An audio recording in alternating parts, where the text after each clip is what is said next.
Hoy vamos a hablar sobre los derechos constitucionales en materia laboral, es decir, todos los derechos que nos establece la Constitución y que son principios que van a regir dentro del derecho laboral.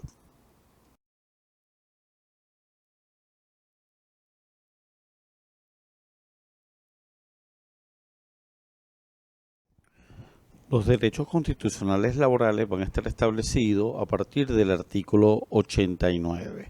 Sin embargo, el día de hoy vamos a hablar un poco sobre lo siguiente, es decir, a partir del artículo 90. Jornada de trabajo, salario digno, prestaciones sociales, estabilidad, huelga, convención colectiva y el derecho a sindicación.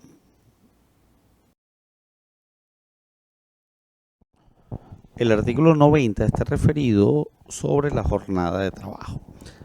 Sin embargo, tenemos que tomar en cuenta que la Constitución fue promulgada en el año 1999 y en el año 2012 hubo una publicación, una promulgación de una reforma de la Ley Orgánica del Trabajo. ¿Por qué la explicación? El artículo 90 de la Constitución me establece que la jornada semanal diurna no va a exceder de 44 horas semanales ni 8 horas diarias. Sin embargo, en la ley orgánica vigente se aplicó el principio de progresividad y disminuyó la jornada de trabajo. Disminuyó la jornada de trabajo diurna a 40 horas semanales y mantuvo 8 horas diarias, pero con la particularidad que solamente se elaboran 5 días a la semana. Es decir, hay 2 días libres o de descanso que tiene el trabajador dentro de su jornada semanal. Entonces, aquí vemos claramente ese principio de progresividad porque se disminuyó esa jornada de trabajo. Pero para poder nosotros conversar y hablar de qué es la jornada diurna o qué comprende la jornada diurna, la ley es clara y me señala que la jornada diurna es desde las 5 de la mañana hasta las 7 de la noche. Es decir, durante ese periodo se puede coordinar, convenir con el trabajador a prestar servicio durante esas 8 horas laborales diarias para un máximo de 40 horas semanales. ¿Está bien? Estamos hablando hasta un máximo. El patrono y el trabajador pueden convenir una jornada inferior a esa cantidad de horas exigida o permitida por la ley. Igualmente la Constitución me va a señalar que hay una jornada nocturna que no va a ser de 7 horas ni de 35 horas semanales. Esto se mantiene igual en la Ley Orgánica del Trabajo y para poder definir qué comprende la jornada nocturna, bueno, aplicamos lo mismo que lo inverso de la jornada diurna. Si la jornada diurna termina a las 7 de la noche, entonces a partir de las 7 de la noche es jornada nocturna y se considera jornada nocturna hasta las 5 de la mañana. Durante ese periodo, entonces el patrono y el trabajador pueden convenir una jornada semanal que no exceda de las 35 horas. Sin embargo, puede existir la jornada mixta, es decir, aquellas que comprenden una parte de día y una jornada parte diurna y una jornada nocturna. Es decir, cuando hay mixtura de ambas jornadas se va a considerar una jornada mixta. La Ley Orgánica del Trabajo me establece que el límite de esa jornada mixta es de 37.5 horas semanales o 7.5 horas diarias. Es decir, no puedo exceder de ese límite. Sin embargo, la misma Ley Orgánica del Trabajo me establece una condición. ¿Y cuál es esa condición? De que si la jornada mixta tiene más de 4 horas nocturnas, se va a considerar la jornada nocturna en su totalidad. Es decir, deja de ser mixta para convertirse en jornada nocturna. Entonces tiene que haber más de 4 horas a partir de las 7 de la noche y puede ser que tenga 1, 2 horas, por poner un ejemplo, o 3 horas inclusive dentro de la jornada diurna para que si excede de 4 horas nocturnas, toda la jornada en sí se va a considerar nocturna. ¿Por qué la diferencia? Porque la jornada nocturna se va a pagar con un excedente, con un recargo del 30% sobre la jornada nocturna. Es decir, se toma la jornada diurna, se le agrega un 30% por haber laborado en jornada nocturna. Entonces hay que tomar muy en cuenta eso de que si la jornada mixta llega a exceder de 4 horas, ya deja de ser mixta para convertirse en una jornada nocturna.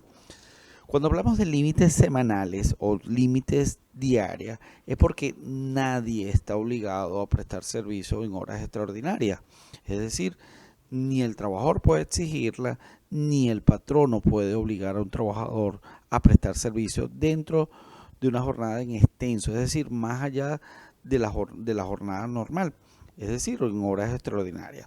Estas tienen que ser convenidas entre patrono y trabajador y respetando los límites semanales que me establece la misma ley sobre las horas extraordinarias. Estas horas extraordinarias, por supuesto, también tienen un recargo por haberse laborado. Pero lo importante aquí es determinar que efectivamente nadie está obligado a prestar servicio más allá de su jornada normal. Tanto es así que fíjense que el mismo artículo de la Constitución, el artículo 90, me establece que la ley va a tratar de disminuir la jornada, es decir, aplicar ese principio de progresividad para poder disminuir la jornada de trabajo y que el trabajador tenga mayor tiempo libre, en teoría, para el desarrollo espiritual, cultural de esos trabajadores para el compartir igualmente con su familia. El artículo 90 termina señalándome que los trabajadores tendrán derecho a un descanso semanal. Ya les comenté, la jornada de trabajo tiene 5 días de trabajo y 2 días de descanso. Igual las vacaciones remuneradas, es decir, y eso lo vamos a ver más adelante, el trabajador tiene derecho a unas vacaciones anuales, a un descanso anual. Y esas vacaciones no solamente comprende solamente el descanso, sino que también comprende una remuneración, es decir, van a ser remuneradas tanto el descanso como las vacaciones, tan igual como la jornada trabajada. Es decir, si el trabajador presta un servicio de lunes a viernes, por poner un ejemplo, y cobra $100, el sábado y domingo cada uno debe ser pagado por $100. Es decir, de lunes a viernes el trabajador gana $500, pero por sábado y domingo gana 100 cada uno, es decir, en su semana completa gana $700. El artículo 90 me señala lo relativo a salario. Para hablar de salario, primero tenemos que tomar en cuenta de dónde proviene la palabra salario. Y viene de los tiempos anteriores donde al trabajador se le pagaba en sal y se le pagaba en forma diaria. Por lo cual, entonces, dado que en aquella oportunidad la sal era algo muy preciado porque conservaba los alimentos, al trabajador le pagaban en sal y se lo pagaban en forma diaria, perdón. Y por ende, de allí proviene la palabra salario. El artículo 91 me señala que ese salario fijado por el Ejecutivo Nacional debe ser suficiente para que el trabajador tenga una calidad de vida digna, es decir, que le permita cubrir todas sus necesidades. En principio, este salario mínimo es calculado de acuerdo a la cesta básica alimentaria, donde se señala que 2 salarios mínimos cubren todas las necesidades básicas de una familia. Sabemos que en la realidad esto no es cierto. El salario mínimo fijado por el Ejecutivo Nacional no cubre estas necesidades y hoy en día hemos visto el crecimiento notable de diversas bonificaciones pagadas a los trabajadores en compensación, obviamente, del salario mínimo fijado por el Ejecutivo Nacional. Este artículo 91 me señala el principio de igual salario por igual trabajo. ¿En qué consiste este principio de igual salario por igual trabajo? Esto tiene que ver de que aquel trabajador que preste servicio frente a otro en las mismas condiciones, es decir, tienen el mismo horario, tienen el mismo cargo, tienen todas las mismas condiciones para prestar el servicio, ganan o deben ganar el mismo salario. Sin embargo, este principio tiene una excepción, que es que el patrono pudiese pagar salarios distintos a otros trabajadores, aunque realice la misma labor y en las mismas condiciones, siempre y cuando se cumplan las condiciones establecidas en la ley y en el reglamento, que me señala que, por ejemplo, aquel trabajador que tiene mayor antigüedad puede tener un mejor salario. Aquel trabajador que tiene mejor preparación también pudiese tener mejor salario. O inclusive aquel trabajador que tenga mayor carga familiar también puede ganar un mejor salario. Es decir, por ejemplo, si un trabajador tiene 6 hijos y un trabajador tiene un hijo, el trabajador que tiene 6 hijos pudiese ganar más. Cuando hablo de que pudiese, obviamente queda ya a criterio del patrono, porque la ley no me obliga a pagar más, simplemente me da la posibilidad de que ese trabajador que tiene más cantidad de carga familiar puede tener un mejor salario. ¿Cuál es la condición que me establece la ley para que haya una igualdad dentro de este principio? Es que si existe otro trabajador en las mismas condiciones, es decir, hay otro trabajador con 6 hijos, estos dos deben ganar el mismo monto. El salario es inembargable. ¿Qué significa? Que el trabajador no se le puede embargar, no se le puede quitar su salario. Es decir, el trabajador, aunque incurra en deudas, no se le puede embargar el salario. La única excepción a este principio de inembargabilidad es que el trabajador tenga hijos y no cumpla con su obligación de manutención, y por ende la persona, es decir, en este caso la mamá, por poner un ejemplo, acude ante un tribunal de protección de niñas, niñas y adolescentes y solicita que se le embargue una parte del salario por cuanto este trabajador o este padre no cumple con su obligación. ¿Cuál es el monto máximo a embargar? Un 30%. Este 30% o hasta 30% que se le puede embargar al trabajador eh, no tiene que ver con cantidad de hijos, es decir, pueden haber varios hijos al cual ese trabajador no cumple con su obligación de manutención y entre todos tiene que alcanzarse hasta un máximo de 30%.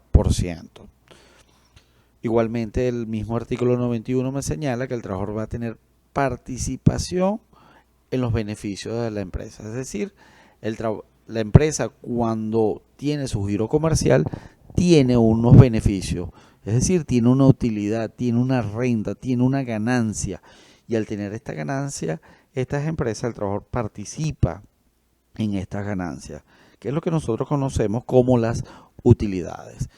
Es un beneficio laboral que más adelante también igual vamos a explicar, pero el trabajador tiene derecho a participar de esas ganancias en la proporción, por supuesto, establecida en la ley. Una de las particularidades del salario, además de que es inembargable, es que se paga en forma periódica. Es decir, yo lo puedo pagar diario, lo puedo pagar semanal, lo puedo pagar quincenal o inclusive lo puedo pagar mensual. Es decir, lo puedo pagar o debo pagarlo en forma periódica. Pagado en monedas de curso legal. Siempre ha habido mucha controversia con esta redacción del artículo, porque anteriormente y todavía inclusive hay cierta creencia que no lo puedo pagar en divisas, en monedas extranjeras, y sí, porque las monedas extranjeras son de curso legal. Lo único que la moneda oficial en Venezuela es el bolívar, y puedo pagar en dólares, puedo pagar en euros, sí, siempre y cuando se pacte en el contrato la cantidad de dólares o de divisas que se va a pagar. E inclusive puedo pactar en el contrato que voy a pagar $100, por poner un ejemplo, mensual, pagaderos en bolívares, por supuesto a la tasa oficial fijada por el Banco Central de Venezuela. Entonces, el artículo 91, para concluir un poco sobre este artículo, me señala que todo trabajador, sea del sector público o del sector privado, debe ganar por lo menos un salario mínimo que en teoría va a ser ajustado cada año tomando en cuenta el valor de las canastas básicas alimentarias. Es decir, para poder generar o calcular ese salario mínimo, como lo señalé anteriormente, debo tomar en cuenta el valor de la canasta básica alimentaria, que comprende no solamente alimentación, sino vivienda y vestido. El artículo 92 me establece el derecho a prestaciones sociales, es decir, ese principio o esa garantía que me establece la ley para que el trabajador en caso de cesantía, es decir, en caso de terminación de la relación de trabajo por cualquier causa, el trabajador tenga un derecho o una recompensa por esa prestación de servicio, por esa antigüedad durante la prestación de servicio, para que lo ampare, es decir, los resguarde en caso de que termine la relación de trabajo, el trabajador tenga dinero una vez terminada la relación de trabajo. Me señala que el salario y las prestaciones sociales son créditos de créditos laborales de exigibilidad inmediata, en el sentido de que no tiene lapso de espera, es decir, una vez cumplida la condición debe pagarse. Yo presto servicio, inmediatamente deben pagarme el salario. Claro, va a importar cómo fue convenido, si fue convenido diario, fue convenido semanal o fue convenido quincenal o mensual. Pero una vez generado ese derecho, tiene el patrono la obligación de pagarlo. Es decir, igual que las prestaciones sociales. ¿Cuándo se generan las prestaciones sociales? Al término de la relación de trabajo. Es decir, una vez concluida o finalizada la relación de trabajo, el trabajador tiene derecho al pago de las prestaciones sociales.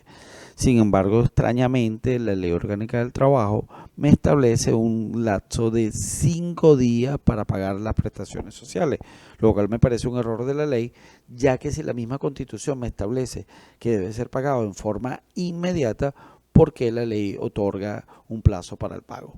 Yo me imagino que para fines prácticos quiso ser la ley en el sentido de que una vez terminada la relación de trabajo, el patrono obviamente tiene que hacer un cálculo, revisar y verificar dentro de su contabilidad y administración cuál es el pago que debe o que le corresponde a este trabajador. El pago no oportuno de salario o inclusive de prestaciones sociales genera mora, genera intereses, ya que constituyen unas deudas de valor. Significa que si yo no pago las prestaciones sociales o no pago el salario en la fecha indicada que corresponde, por supuesto, esto genera unos intereses que deben ser pagados. Me señala igualmente el artículo que estas deudas de valor laborales, llámese prestaciones o llámese salario, tienen privilegio y garantía sobre cualquier deuda principal que pueda tener el patrono. Es decir, si el patrono en caso de quiebra mercantil, es decir, el patrono no tiene dinero para pagar, o un atraso inclusive, que también es una figura mercantil el atraso, si el patrono no tiene dinero para pagar el salario o las prestaciones y también tiene una deuda con cualquier otro acreedor, primero debe honrar el pago de el salario o las prestaciones sociales, ya que estos son créditos privilegiados. La ley me establece la posibilidad que se puedan anticipar las prestaciones sociales. Eso igualmente lo vamos a analizar y ver más adelante cuando toquemos el tema sobre prestaciones sociales. Y hasta los momentos esto ha sido todo. Muchas gracias por su atención.